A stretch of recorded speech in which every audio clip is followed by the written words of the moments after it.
Guys जय श्री राम। फिर से एक न्यू मिनी ब्लॉग में आप सबका स्वागत है। आई होप आप भी अच्छे होंगे और मैं भी एकदम।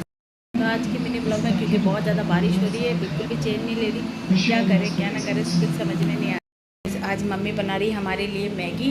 आप देख सकते हैं एकदम चटपटी स्पाइसी मैगी। मम्मी के हाथों की खाएंगे हम मैगी।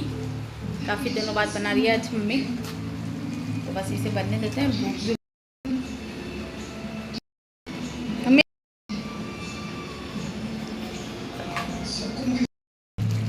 खुशबू आ रही है, बहुत अच्छी आ रही है।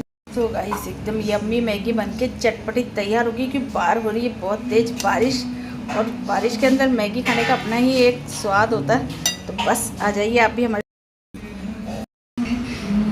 तो गाइस सब मैगी खा रहे हैं और बाहर हो रही है बहुत तेज़ बारिश, आप देख सकते हैं। चटपटी मैगी के साथ इस मिनी ब्लॉग का यही एंड करते हैं। फिर मिलते हैं नेक्स्ट ब्लॉग में, तब तक के लिए बाय बाय, जय श्री राम।